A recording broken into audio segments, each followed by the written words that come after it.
I'm the CEO and co-founder of DLA Ignite. With me today, I've got Irene Yam, and we're going to be talking about her book, uh, Build a World-Class Customer Advisory Board, How to Create Deeper Relationships and Validate Strategies. Now, the acronym for Customer Advisory Boards is CABs. So you may hear us use the term cab at some point. We're not calling for a taxi. Irene, love the book. I've actually run cabs myself, Awesome. and I remember a wonderful couple of days in Redwood, at Oracle Redwood, with GlaxoSmithKline. Ooh. Irene, where can people find you? Oh, I think it's easiest to find me on LinkedIn because Okay, my name is pretty easy to find. So Irene Yam, just that. excellent. So, Irene, thank you so much for writing this. It's a wonderful walk through what you should do and what you shouldn't do when Yes. you're running a customer advisory board. Tell Yes. me what inspired you to write the book? Well, my husband passed away, Clyde, and I decided I wanted to do something, not just full-time tech. And I thought about human connection, and we need this more than ever in business, and just with grieving and everything, but focusing on business. So I decided I'm going to write a book about it. I'm going to share the things that I've learned, the mistakes I've made, to help other people build better cabs to really connect with their customers. Excellent.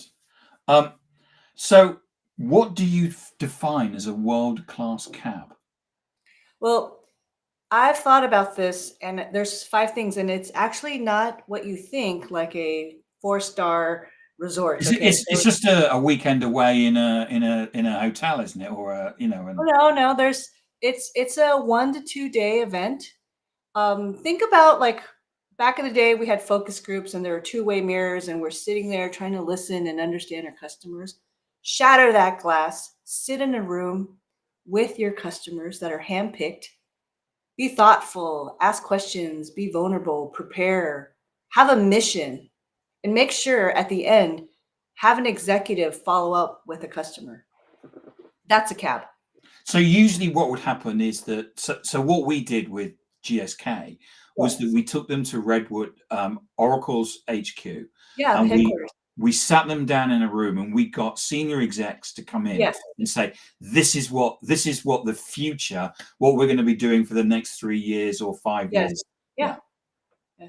You can do that, or you can talk about and learn from them. So I ran this customer advisory board in Australia, and here I am, an American, very eager, and I land there, and we have the slides, and we're presenting, and they say, "Wait a second, did you know about our new compliance issues coming up?" This was McCurry Bank, and we're like, "No." What came out of that was a design session. We Right. put our slides away. We were active listeners. They became our early design partners. They helped us make sure that EMC's storage was compliant.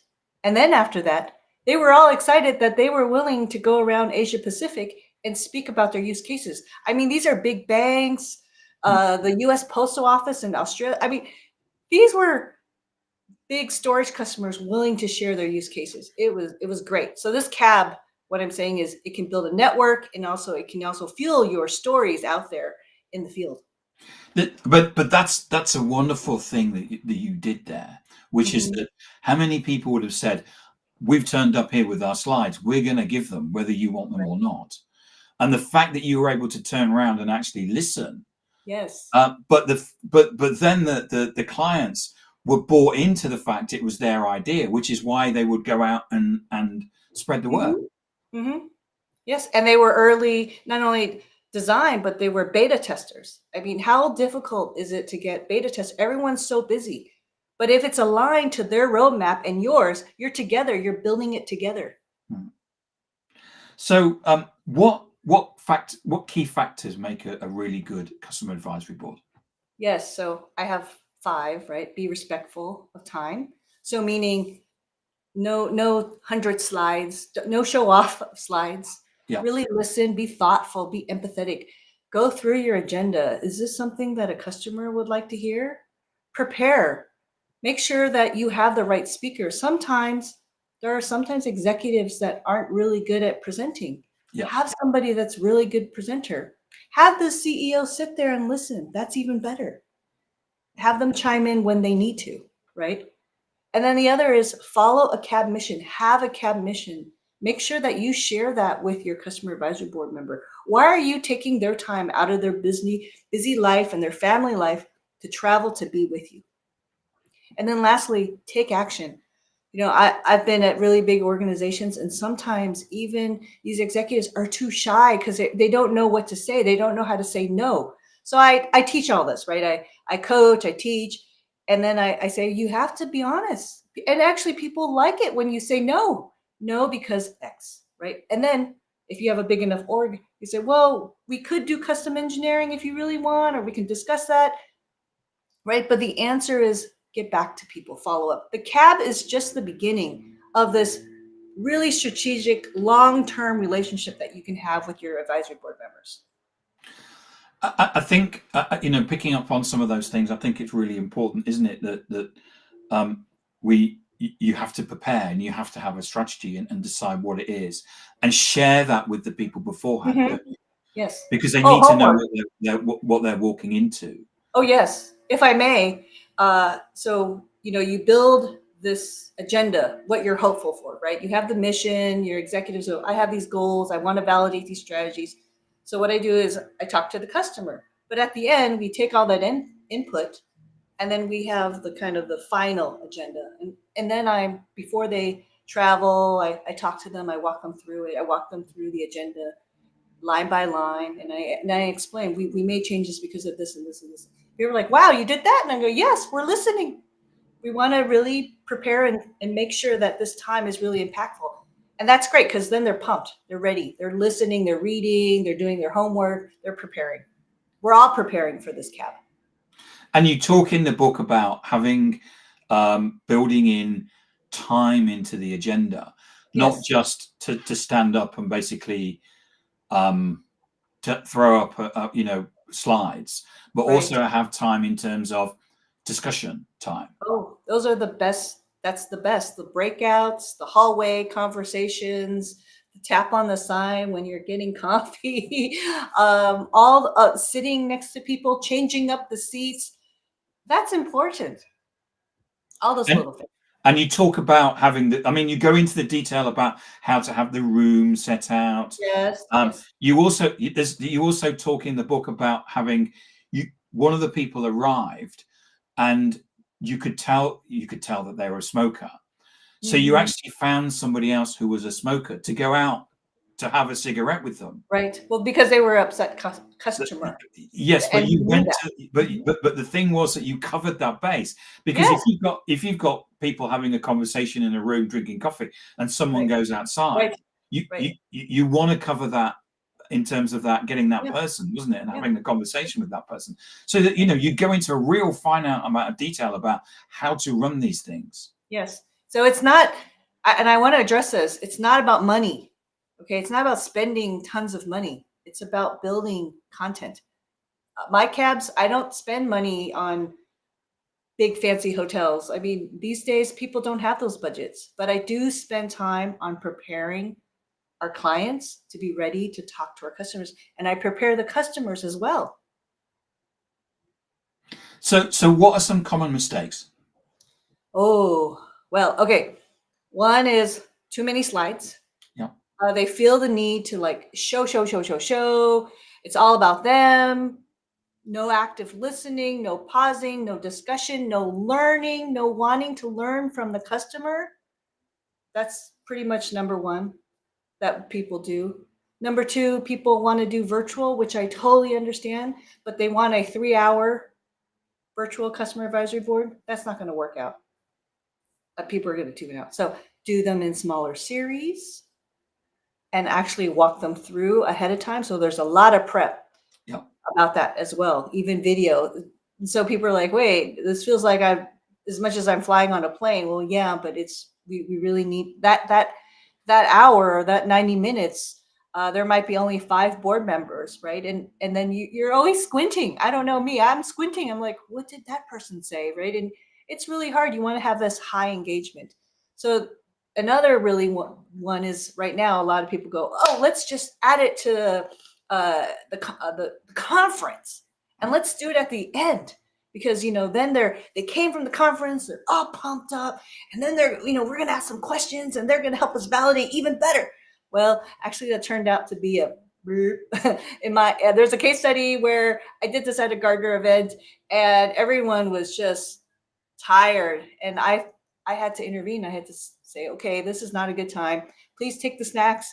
Please take your flight. We'll come back to you. And we turned that into a virtual cab. Right. But you can imagine sitting in a meeting saying, "Oh yeah, what we'll do is we'll tag a customer advisory board on Yes. the end of a conference because Right. we're all in San Francisco, Right. and then actually 3 days in at a conference in San Francisco, we're tired. We don't Yes. need a customer advisory board on top of that." So you could do one ahead of time, Yeah. right? You could, but you have to really think. You have to think, I think, 6 months in advance at least, because you really have to make sure that people are going to take that time. That's a lot of time. That could be almost a week if it turns into flying. So it may be How do you find the right customers to attend a that's customer a good advisory? question. Well, we trust, of course, our sales and our CSMs to give us, the customers who are much more in tune and sharing their roadmaps with us, our business goals with us. But what I do too is I take those names and I do some research. I figure out if they've been in past cabs. That could be a plus or a minus, right? Because all cabs are built differently. Seeing if they're social, what their personalities. One time I had a cab during a hockey playoff, and we had some collegiate players. We had other. So I rolled in at happy hour. I rolled because it was like the finals. So I rolled in a flat screen, and they were able to watch the game. And the hockey people were enjoying the hockey, and that's what you want to do. You want to make sure that you have all these wonderful experiences. So in terms of selecting the right customers, is that because you select them because they spend the most, or what is it? No, that's a thank you. Yes, of course, people go, let's bring the biggest. Yes, but actually, if you want to look at your total, who you're selling to, right? You may want some enterprise, you may want some C-suite, you may want a brilliant engineer who has been just, banging the heck out of your software, your hardware, right? And you like their feedback. And all those personas bring more than just say, I want the whole C-suite. There's nothing wrong with that either. So if you want to do that, you have to switch it to be more business and think about the future, right? You have to think about your audience. But I think having small, different sizes, mid-size, small, enterprise, that's interesting, because another thing is, so you worked at Oracle, right, Tim? I did. Right. And so maybe Glasgow cannot move as fast as maybe a mid-size or a small business. So they can talk about how they are early adopters of new products or new solutions. And that enterprise, GSK, can say, hey, how did you do that? And what would it be like if you might be from a small lab. How did you do that here? Was it okay? Did you need QA to get involved? Things like that. So hearing stories from people that are early adopters, and then the big folks that are moving and taking, it might be slower, but they're scaling out. All those stories help each other, help all the board members and the executives learn. Wow, what do people really need? And so what role should the executives from a company actually play in this? High engagement, listening. So they need to attend first and Oh foremost. yes, but not everyone. So a lot of people want to come, Yeah. and so you have I to would have thought really. it's more about keeping the people at bay more than because we're not Oh 2 days yes, away yes, in a hotel sounds like fun. yes. Well, of course, but I use this analogy. When you're operating, and there's a person and they're operating, and everyone's like watching. Well, that's okay because the person's they're sleeping, right? And they're under anesthesia. But when you have, like, say, 15 executives and 7 customers, I'm exaggerating here, right? Mm. Can you just feel that? Like, everything I say, they're listening. So I actually like to have less executives and more customers. I want them to feel that they have the advantage to share. I want them to really feel like, hey, these are the executives that I get to. Oh, we've lost Irene. Oh, sorry about this. We seem to have lost Irene just as it was getting exciting.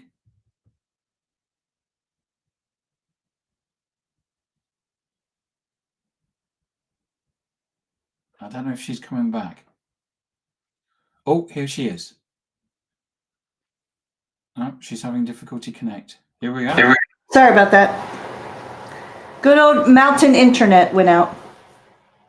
Okay, you're back now, are you? I am. Okay, so let's start again.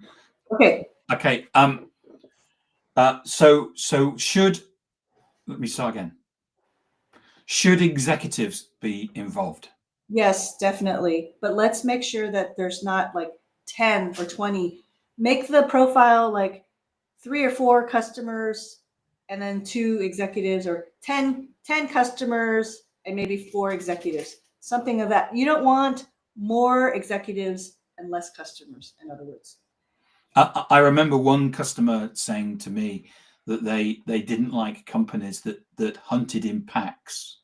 Yes, that's the feel. That's exactly that feeling. You don't want them to feel overwhelmed. You want them to have the room.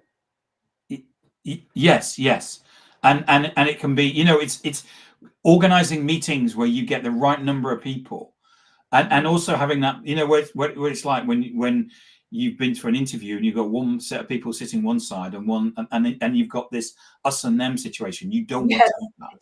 that's right. That's right, Tim. You hit it on the dot. And I'm really sorry about my internet, by the way. But hey, no worries. We've not lost anybody, Irene. So in fact, we've gained 2 since. Woo! Um, Okay. so how do you measure success? Okay. Well, this is a good one. So there's hard KPIs and soft KPIs. And of course, everyone's like, well, did we make money out of this? So, number one, you don't, I should have mentioned this. This is a problem. We don't want this to be a sales function. You do not want to be walking into building a cab as this is sales. We're going to close X sales. So, hang on a second, put that aside. And first, think about human connection, long term strategies with your customers. Who could you pick up the phone? Who can you have a quick dialogue? To me, that's number one. Of course, the marketing, the advocacy, having them speak at analyst events, or speak at your conference, or do a keynote. Of course, yes, I'm in marketing. Absolutely. That's why we do it. But what's really important is having those executives build those long-term relationships and vice versa.